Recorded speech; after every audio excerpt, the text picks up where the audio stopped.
अला नबीना मुहम्मद बारिक वसल्लम सल्लल्लाहु अलैहि या रसूलल्लाह सल्लल्लाहु अलैहि वसल्लम। मैंने एक आयत पढ़ी, अल्लाह फरमाता है तुम ला तुसलुन यौमइज़िन अनिन नईम, तुमसे तेरा रब फिर एक एक नेमत के बारे में सवाल करेगा। नेमत, एहसान, अल्लाह ने आप पर जितने एहसानात किए हैं, जितने एहसानात अल्लाह की तरफ से आप पर है, कुरान का ऐलान है कि कल मैदान महशर में अल्लाह हमसे आपसे सबसे अपनी तरफ से किए हुए तमाम एहसानात का सवाल फरमाएगा। कुरान एक जगह कहता है व इन तउद्दु निअमतल्लाहि ला तुहसूहा, if you want to count the entire wealth of Allah you can not count it. अगर तुम अल्लाह की सारी नेमतों को गिनना चाहो तो तुम नहीं गिन सकते। जितनी नेमतें अल्लाह की तरफ से हम पर की गई हैं, क्या नहीं दिया अल्लाह ने आपको साहब, क्या नहीं दिया। आपने कभी गौर किया? अगर आपके पास 1 कट्ठा जमीन है तो वो भी अल्लाह का एहसान है। अगर आपके पास 1 कमरे का मकान है तो वो भी अल्लाह का एहसान है।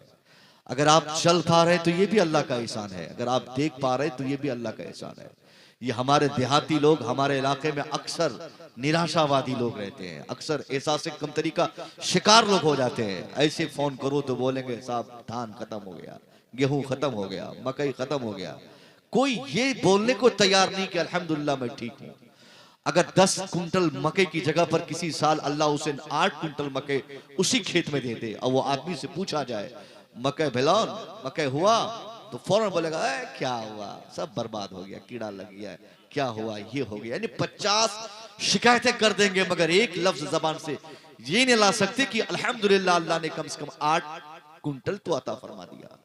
एक आदमी उसका 5 बेटा कमाकर 10-20 हजार रुपया महीने में भेजता घर पे, उस आदमी को चाहिए कि वो अल्लाह का शुक्र अदा करे, कम से कम उसके 5 बेटे कमाने के काबिल तो है।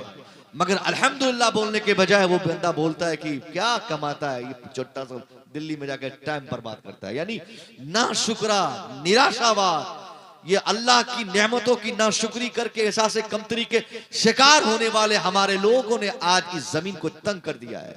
हमने अपनी जमीन को, किसी को नौकरी मिल जाए, अब वो पड़ोस वाला बोलता है साहब अल्लाह का मेरे ऊपर क्या एहसान है, पड़ोस में नौकरी मिल गई, मेरे बेटे को कहां मिली, उसको जमीन आ गई मुझे कहां मिली, उसको मकान मिला मुझे क्या मिला। यानी इस तरह की फिक्र जो हमारे ज़हन और दिमाग में आकर हमें और गरीब से गरीब कर दी है, इसी फिक्र से हमें लड़ना है, इसी फिक्र से पूछना है। हमें कहना साहब अल्लाह की नेमत सिर्फ नौकरी नहीं है, अल्लाह की नेमत सिर्फ मकान नहीं है, अल्लाह का एहसान सिर्फ जमीन नहीं है, अल्लाह का एहसान सिर्फ आपके पैसे नहीं है। अगर अल्लाह ने आपको जिंदा रखा है और आप इस जमीन पर, इस धरती पर जिंदा है, अल्लाह की दी हुई सांसों का इस्तेमाल आप करते हैं, तो ये भी अल्लाह का बड़ा एहसान है। आपको शुक्र अदा करना चाहिए कि अल्लाह तेरा शुक्र है हम उन मुर्दों से बेहतर है जो अपनी अपनी कब्रों में लेटे हुए हैं। अल्लाह अगर सांसें छीन ले तो आप क्या करेंगे? एक एक सेकंड में अल्लाह डबल एहसान फरमाता है। आप क्या समझते हैं आप दौलतमंद होंगे तभी अल्लाह का एहसान होगा? नहीं, दौलतमंद, पैसे वाले, अमीर, जिसके पास जितने पैसे वो उतना फंसेगा, वो उतना उस कदर वो वहां परेशान रहेगा। चूंकि जिनके पास जितने पैसे होंगे उनको उतना तगड़ा, उतना लंबा, उतना जखीम उनको हिसाब भी देना होगा। और जो बेचारा किसान है, मजदूर है, मजदूरी करता है, उनके पास कमाई कम है, अर्निंग कम है, खर्चे कम है, तो हिसाब भी कम देना होगा। इसलिए अब आप अपने दिमाग से ये निकाल कर सिर्फ ये बिठा लीजिए कि अल्लाह का आप पर बड़ा एहसान है। अल्लाह ने आपको चलने की ताकत दिया, अल्लाह ने आपको बोलने की ताकत दिया, अल्लाह ने आपको समझने की कुव्वत दिया, अल्लाह ने आपको खेती बाड़ी करने की ताकत दिया। ये सारी चीजें अल्लाह का एहसान है। अल्लाह चाहता तो लूला पैदा करता, अल्लाह चाहता तो लेंगड़ा पैदा करता, अल्लाह चाहता बहरा बना देता। पूछिए उन बहरों से जो आपके गांव में बहरे हैं, जो लूले हैं, जो लेंगड़े हैं, क्या कमी थी वो लेंगड़ा हुआ? वो लंगड़ा है मगर आपको पांव दिया, वो लूला है मगर अल्लाह ने आपको हाथ दिया, वो अंधा है मगर अल्लाह ने आपको आंखें दी, आंखों में बीनाई अता फरमाई।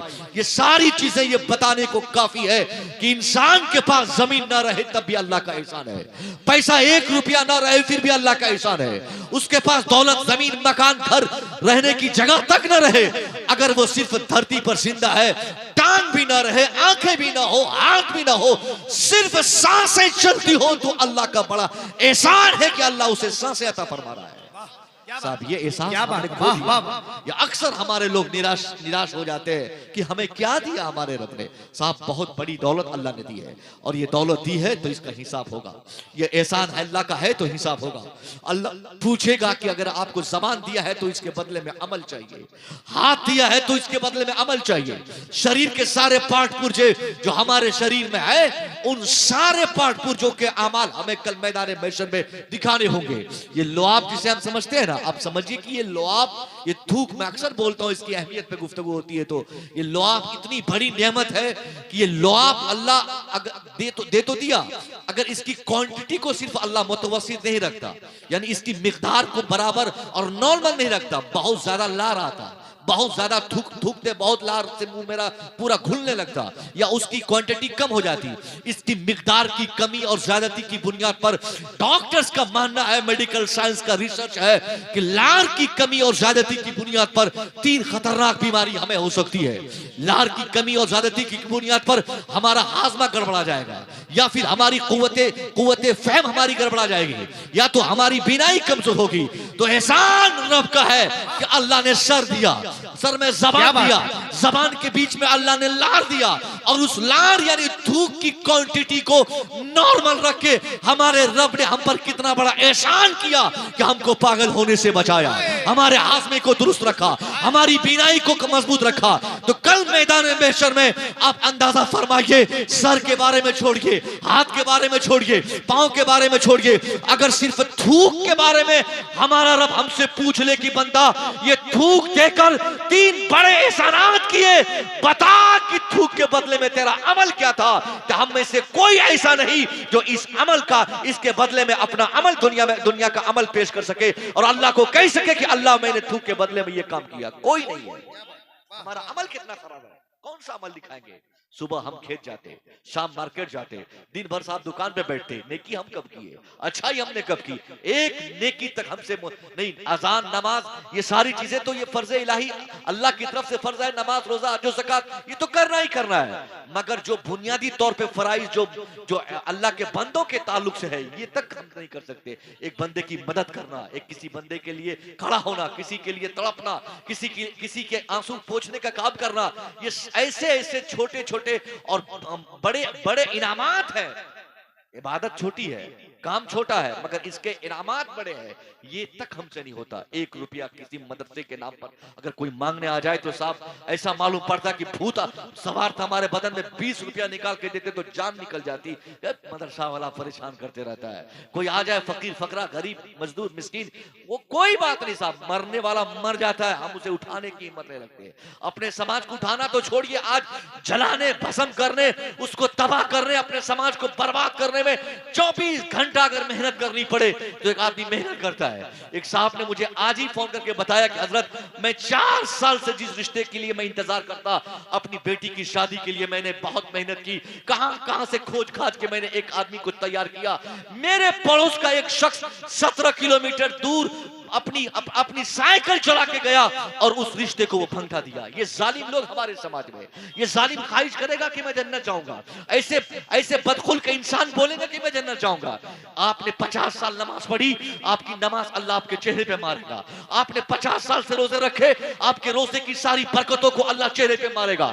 आपने कई बार हज और 50 उम्रे आपने कर लिए, बिलाशुबा ये सारे अमाल आपके चेहरे पे अल्लाह मार देगा। अगर आपने अल्लाह के किसी एक बंदे को तकलीफ पहुंचाई है और वो बंदा आपकी तकलीफ को माफ नहीं किया है, ये तकलीफों से हमने समाज भर दिया, ये अपने समाज के हमने अपने लोगों के घर जला दिए, अपने भाई की दुश्मनी में हमने जीने का सलीका सीख लिया। हम सोचते कि अल्लाह हमें कल माफ कर देगा, नहीं करेगा माफ। हमें अपने पहले भाई से माफी मांगनी है, हमें सरकार गरीब नवाज की वो सुन्नतों पे अमल करना है।